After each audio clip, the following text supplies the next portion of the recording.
And welcome back to part 10 of Celeste. Today we're going to start tackling the B-sides of each level, which is going to take up the second half of the Let's Play.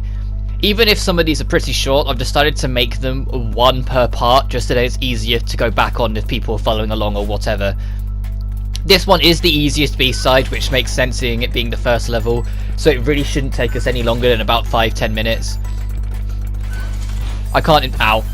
Other than little things like that, I really can't imagine myself dying too much in this.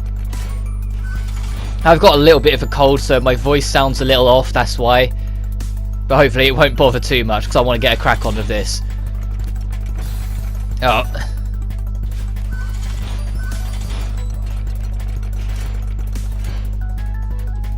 And if I'm using this footage, then I'm recording live. Because I know some of these, if they give me a lot of trouble, I'm just going to go over them in post and just take out my audio. But this one, so far, I'm recording live. If you're not hearing this and someone else is talking, another version of me is talking, who probably hasn't got a cold, then yeah, then it's post. But for now, you've got me live, because that means this one doesn't give me that much trouble. Yay! Well, I say that, if it gives me a lot of trouble but I'm still carrying on talking, it won't be too much of a hassle. It's just if I stop. Like, this one's a pain in the backside to work out. You have to go up and over, get on it in time, and then ride it back up. I was stuck on that room for a while when on my first playthrough, because I assumed you needed to use the spring again. Like, once you got there, but you don't. You can just wall jump and make your way through. Oh, I needed to go more diagonal. Actually, I could probably have wall jumped off the back wall if I needed to. Remember, if you go through spikes from underneath, they won't count. It's only when you go down on them. So there's a lot of platforms where you can just go down and it'll be fine.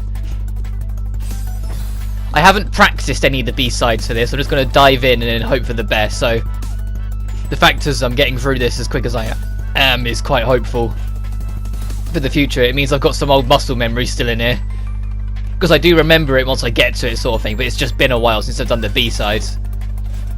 I believe you need to keep your boost for that, so I need to try and make that jump. Oh yeah, I can make it! I can see it. I was so close. There we go. So you need to keep it so you can make that jump, yeah. There we go. There's a checkpoint here. That little mountain symbol on the wall where we just came in from, I never mentioned them in the main Let's Play, but they're essentially your checkpoints. But they only matter once you've beaten the level. You can go back into it from this point once you've beaten it. Almost like a chapter select sort of thing. Or a level select, because it's all part of one chapter. You know what I mean.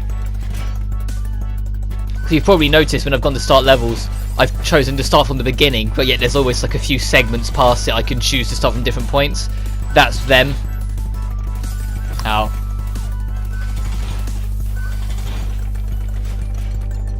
I'm glad I'm doing okay-ish at this one. I know this one's the easiest one, and there's other stuff in the game that's harder that we've already done, like level 8 I think is harder than this. But it gives me a hopeful sign that the rest won't be too bad for me. I say that knowing full well that Reflections and the Summit B-side are both really, really hard, and will take a very long time for me to do, but that's for the future me to worry about. Let's just get through this, because I'm doing, like, I don't want to jinx it, but I'm doing pretty well, I think. I haven't died that much. I've died like 3 or 4 times most so far. I'm quite happy with that. So I need to land on that ledge. I jumped too late. You need to land on that little ledge just so you can get your boost back and then hop back onto it, so then you can make it up here. Which is why there's another one. And then some teeny tiny platforming, which might look tough because they're small, but trust me, if you've done any kind of platforming, you'll be fine. And by the time you get to this point, you've mastered any kind of precision anyway. And at the end of every B-side, you do another, essentially a tape section, just obviously to work with the remix. So there's the heart. Once you get the heart, it finishes the level. You always get a heart for finishing them. And there you go. We did that in 4.5 minutes. Blinking heck. But despite how short it is, I'm going to call it a part. So next time on Celeste, we'll handle the B-side of Chapter 2. But until then, you guys take care now.